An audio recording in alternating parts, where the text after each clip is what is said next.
नमस्कार साथियों, स्वागत है आपका हमारे YouTube चैनल नॉलेज वर्ल्ड में।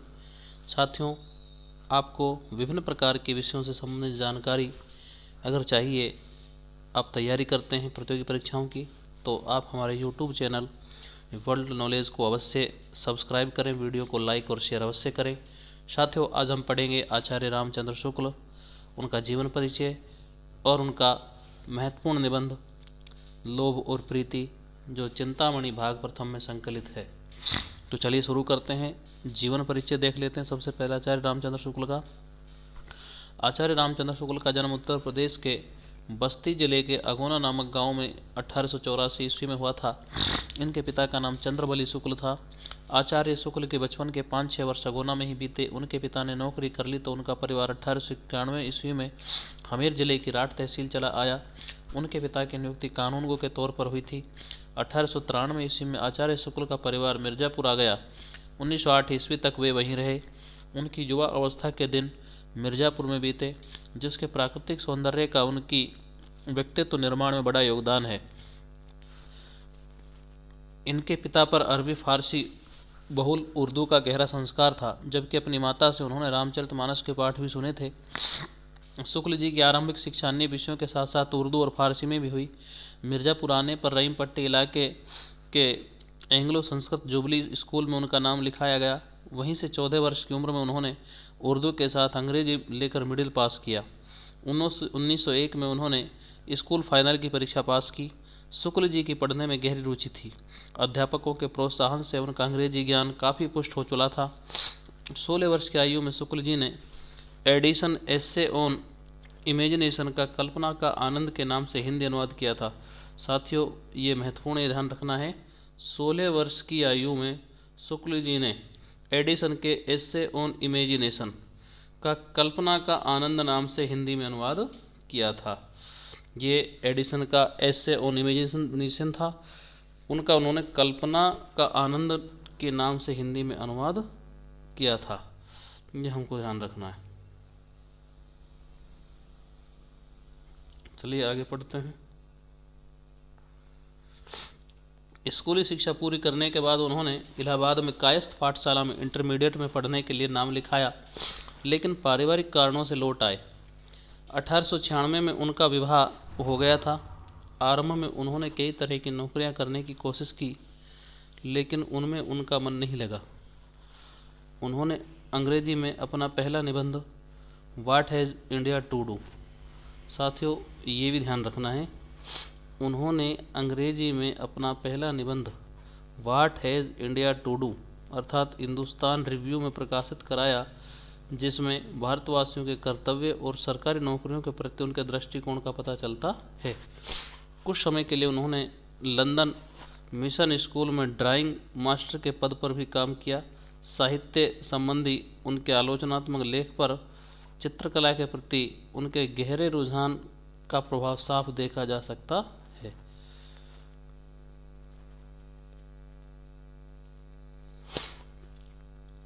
शुक्ल जी का परिचय आनंद कादम्बनी, ध्यान रखना है कि शुक्ल जी का परिचय आनंद कादम्बनी के संपादक और भारतेंदु युग के वरिष्ठ लेखक प्रेम घन से 1886 ईस्वी में हुआ था। जो शुक्ल जी हैं वो चौधरी प्रेमघन जो थे उनसे 1896 ईस्वी में मिले, और जो चौधरी प्रेमघन थे ये आनंद कादम्बनी के संपादक थे और भारतेंदु युग के वरिष्ठ लेखक हुआ करते थे। 1896-97 में आचार्य शुक्ल का हिंदी में पहला संवादात्मक लेख भारत और वसंत आनंद कादम्बनी में ही प्रकाशित हुआ था। ये भी ध्यान रखना है, शुक्ल जी का जो पहला संवादात्मक लेख भारत और वसंत आनंद कादम्बनी में ही प्रकाशित हुआ था। 1919 में जब वे हिंदू काशी विश्वविद्यालय में हिंदी अध्यापक के रूप में नियुक्त हुए, उस समय उनका वेतन 60 रुपये महीने था।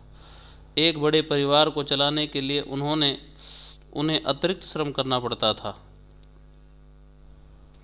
देखिए, 60 रुपये महीने उनकी पहली सैलरी थी। एक बड़े परिवार को चलाने के लिए उन्हें अतिरिक्त श्रम करना पड़ता था। 1936 ईस्वी में डॉक्टर श्याम सुंदर दास के अवकाश प्राप्त करने पर वे विश्वविद्यालय के हिंदी विभाग के अध्यक्ष बने। मृत्यु उपरांत इस पद पर बने रहे। 2 फरवरी 1941 को आपका निधन हो गया। साथियों, अध्यापन के क्षेत्र में आचार्य शुक्ल जी ने चित्रकला के अध्यापक के रूप में अपनी सेवाएं प्रारंभ की थी और 1936 ईस्वी में जब श्याम सुंदर दास ने रिटायरमेंट ले लिया तो हिंदू काशी विश्वविद्यालय से फिर वो हिंदी विभाग के अध्यक्ष बन गए और मृत्यु पर्यंत इस पद पर बने रहे। अब देखते हैं हम उनका साहित्यिक योगदान। आचार्य रामचंद्र शुक्ल का साहित्यिक योगदान सिर्फ आलोचना तक सीमित नहीं है। साथियों, विशेष ध्यान देना है आचार्य शुक्ल के बारे में, यहाँ से बहुत प्रश्न पूछे जाएंगे। आचार्य शुक्ल का जो साहित्यिक योगदान है वो सिर्फ आलोचना तक सीमित नहीं है। उन्होंने हिंदी साहित्य का व्यवस्थित इतिहास लेखन किया जो आज भी उतना ही प्रासंगिक, और आचार्य शुक्ल के लेखन को पढ़ाई से कोई भी यह पहचान सकता है कि आलोचक बनने के लिए उन्होंने कितनी गंभीर तैयारी की थी। उन्होंने जहाँ पूर्व और पश्चिम के द्वंद्व के बीच अपनी धरती के सहज विवेक को नहीं खोया, वहीं ज्ञान और संवेदना के वातायन को मुक्त भाव से खुला रखा। उनका दृष्टिकोण वस्तुवादी था। उनमें चिंतन की गंभीरता और सामाजिक दृष्टिकोण की दृढ़ता थी। उनका सामाजिक संस्कार उन्हें जड़ और अतीतोन्मुखी नहीं बनाता, बल्कि एक नई दृष्टि से उन्हें अभिषिक्त करता है। वे अपने जीव साहित्य चिंतन से रहस्यवाद और अध्यात्म को हटाकर सहज मनुष्य पर ध्यान केंद्रित करते हैं। उनकी सर्वाधिक महत्वपूर्ण पुस्तक हिंदी साहित्य का विकास हिंदी साहित्य का इतिहास 1929 है। साथियों, ये ध्यान देना है, उनकी सर्वाधिक महत्वपूर्ण जो पुस्तक है वह हिंदी साहित्य का इतिहास जो 1929 में प्रकाशित हुई थी, और यह हिंदी साहित्य का जो इतिहास लेखन की जो प्रक्रिया है उसका सबसे महत्वपूर्ण ग्रंथ है। आज भी इस पुस्तक को आधार मानकर ही हिंदी साहित्य का जो नामकरण और जो उसकी विकास यात्रा है उसमें महत्वपूर्ण योगदान का माना जाता है। यह इतिहास हिंदी शब्द सागर की भूमिका के रूप में लिखा गया था। साथियों, आचार्य शुक्ल ने जो ये हिंदी साहित्य का इतिहास लिखा, इन्होंने इसको स्वतंत्र पुस्तक के रूप में नहीं लिखा था, बल्कि इन्होंने हिंदी शब्द सागर की जो भूमिका थी उसके रूप में लिखा गया था। समालोचक की पुस्तक गोस्वामी हिंदी शब्द सागर की भूमिका के रूप में लिखा गया था। समालोचना की पुस्तक गोस्वामी तुलसीदास स्वतंत्र पुस्तक के रूप में उपलब्ध है। 1923 ईस्वी में तुलसी ग्रंथावली के संपादन के दौरान इस पर विस्तार से उन्होंने लिखा था। जायसी ग्रंथावली 1925 का संपादन करते हुए उन्होंने उसकी महत्वपूर्ण भूमिका लिखी थी, जो जायसी के काव्य की समग्र आलोचना प्रस्तुत करती है। भ्रमर गीत 1926 का संपादन करते हुए उन्होंने सूरदास के काव्य का सूक्ष्म विवेचन किया। सैद्धांतिक समालोचना में उनके द्वारा लिखित निबंधों में काव्य में रहस्यवाद और काव्य में अभिव्यंजनावाद प्रमुख हैं। इन दो लेखों के अलावा भी साहित्य और आलोचना के सैद्धांतिक पक्षों पर उन्होंने कई महत्वपूर्ण निबंध लिखे, जो चिंतामणि के तीनों भागों में और रसमीमांसा नामक पुस्तक में संग्रहित हैं। मनोविकार संबंधी निबंध चिंतामणि भाग 1 में संग्रहित हैं। उन्होंने 11 वर्ष का समय नामक कहानी भी लिखी थी, जो हिंदी की आरंभिक कहानियों में से एक है।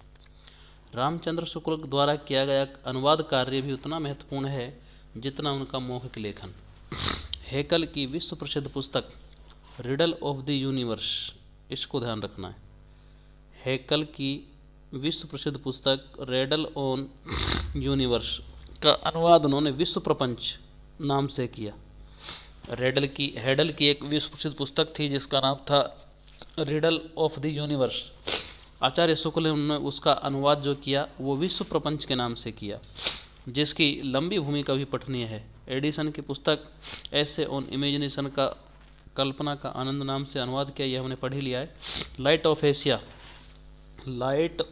एशिया का अनुवाद बुद्ध चरित्र के नाम से किया। इसके अतिरिक्त भी कई महत्वपूर्ण पुस्तकों का अनुवाद उन्होंने किया। आचार्य शुक्ल की सर्वाधिक महत्वपूर्ण उपलब्धि हिंदी साहित्य इतिहास के वैज्ञानिक विश्लेषण में है। उन्होंने इतिहास दृष्टि का निर्माण किया और कार्य कारण संबंध को विश्लेषण केंद्र में रखा। साहित्य परिस्थिति के पीछे सक्रिय राजनीतिक सामाजिक इतिहास को उन्होंने साहित्य विवेचन से जोड़ा।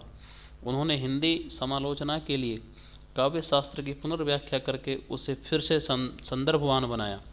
काव्य शास्त्र को वर्तमान बोध और सहृदय के संदर्भ में अर्थवान बनाया।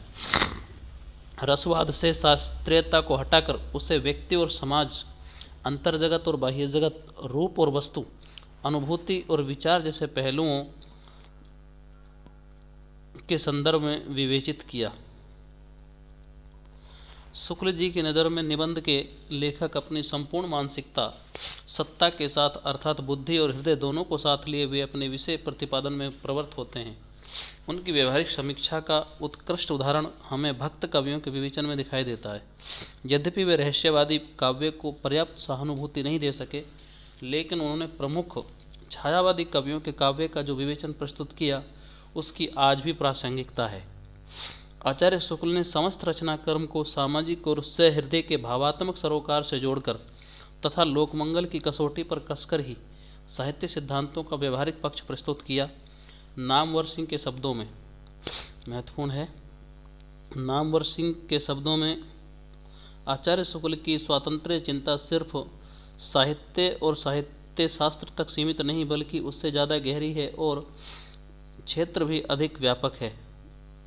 वस्तुतः इसका संबंध संपूर्ण जाति अथवा राष्ट्र की स्वतंत्रता से है। तो ये कथन डॉक्टर नामवर सिंह का है आचार्य शुक्ल के बारे में। उन्होंने आलोचना को रचना का परजीवी नहीं मानकर उसके साथ विकसित होने वाले रचना कर्म का दर्जा दिलाया। साहित्य को मात्र मनोविनोद या कला वार्ता के स्तर से उठाकर एक गंभीर नैतिक दायित्वपूर्ण स्तर पर प्रतिष्ठित किया। साथियों, ये हमने अब तक पढ़ा आचार्य रामचंद्र शुक्ल के बारे में। बहुत महत्वपूर्ण लेखक जिनके अंदर विभिन्न प्रकार के साहित्यकार निवास करते हैं। साथियों, बहुत शानदार लेखक भी रहे, कवि भी रहे, आलोचक भी रहे, समालोचक भी रहे, तो उनके बारे में हमने पढ़ा। साथियों, इसके बाद जो हमारा महत्वपूर्ण निबंध आचार्य शुक्ल जी के द्वारा लिखा गया लोभ और प्रीति, उसको हमें पढ़ना है। तो सबसे पहले हम उसके बारे रचना के बारे में आज पढ़ लेते हैं। आचार्य शुक्ल ने 1912 से 18 के दौरान मनोविकार संबंधी निबंध लिखे। साथियों, उनके मनोविकार संबंधी निबंध बहुत महत्वपूर्ण है और 1912 से 18 के बीच उन्होंने मनोविकार संबंधी निबंध लिखे और ये निबंध नागरिक प्रचारणी पत्रिका में प्रकाशित होते थे। इनमें मानवीय राग विराग की अनुभूति विविधता है जिसे साहित्य का मानचित्र निर्मित होता है। मनोभाव संबंधी निबंधों में आचार्य शुक्ल यह बतलाना चाहते हैं कि साहित्य और मनुष्य के भीतर बहते हुए भाव का स्रोत एक है। वे मनोभावों को हमेशा लोक व्यवहार और नैतिकता की कसौटी पर परखते हैं। मनोभावों का आधार मनुष्य का भौतिक जीवन है। लोभ और प्रीति निबंध में जीवन के विविध पक्षों के बीच से यात्रा करते हुए भाव को स्थापित करते हैं। साहित्य को समझने के लिए भाव का सूक्ष्म विश्लेषण आवश्यक है। एक उत्कृष्ट कोटि की साहित्यिक दृष्टि विकसित करने के लिए भाव की तह में जाना होता है। इसलिए भावों के सामाजिक और आधार और उसके सामाजिक परिणाम को दिखाना अनिवार्य होता है। लोभ कहाँ तक सामाजिक विकास में मदद करते हैं और उसके दुष्परिणाम से स्वार्थ केंद्रित मनुष्य किस प्रकार से आत्मज्ञान से शून्य हो जाता है, जबकि प्रीति व्यक्ति के प्रेम का संबंध व्यक्ति के उत्कर्ष में किस प्रकार ऊर्जा का संचार करती है। लोभ का संबंध सामान्य से होता है और प्रेम का संबंध विशेष से। महत्वपूर्ण है, लोभ का संबंध सामान्य से होता है और प्रेम का संबंध विशेष से। लोभ वस्तुपरक होता है और प्रेम व्यक्तिपरक। भाव के प्रगतिगत सत्य को पहचान कर ही साहित्य की व्यंजना को समझ सकते हैं।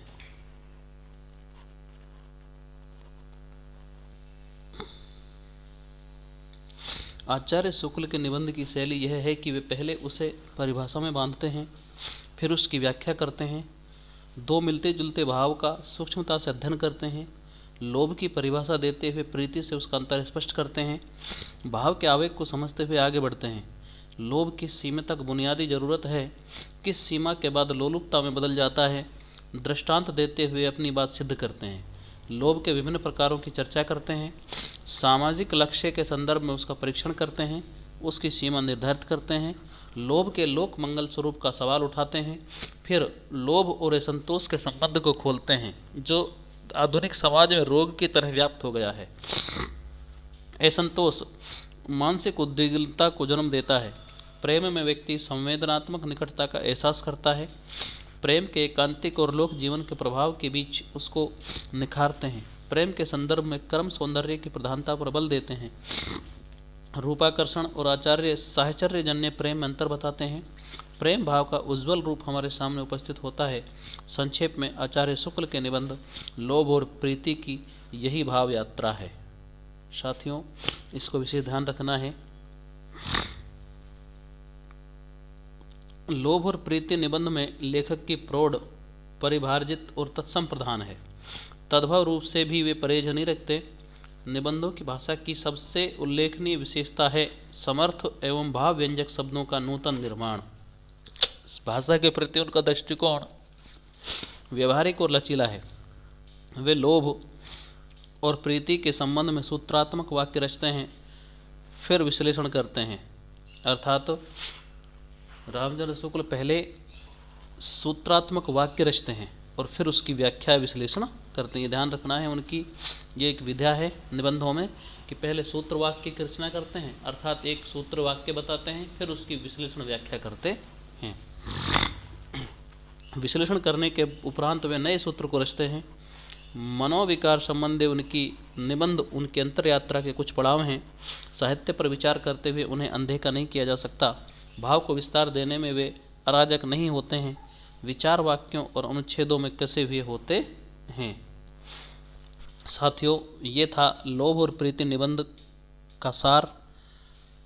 अब हम पढ़ेंगे लोभ और प्रीति, जो उनका निबंध है उनको उससे विस्तार पढ़ेंगे, उनके शब्दों में ही पढ़ेंगे जैसे उन्होंने शब्द लिखा है। कहीं से भी कोई काट छांट नहीं है, कहीं से भी निबंध को छोटा नहीं किया गया है, पूरा पढ़ेंगे। तो चलिए शुरू करते हैं। लोभ और प्रीति।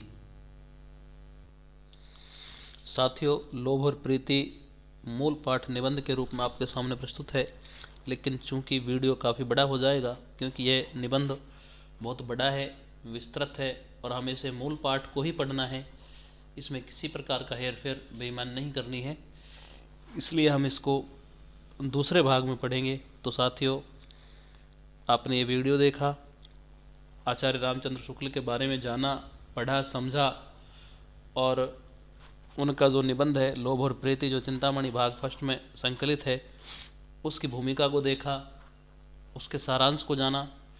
तो साथियों, आपका बहुत बहुत धन्यवाद। एक बार फिर आपसे कहेंगे कि अगर वीडियो पसंद आया हो तो लाइक शेयर अवश्य करें और नॉलेज वर्ल्ड चैनल जो है उसको सब्सक्राइब करें। ये आपके प्रतियोगी परीक्षाओं की तैयारी में बहुत काम आएगा। धन्यवाद।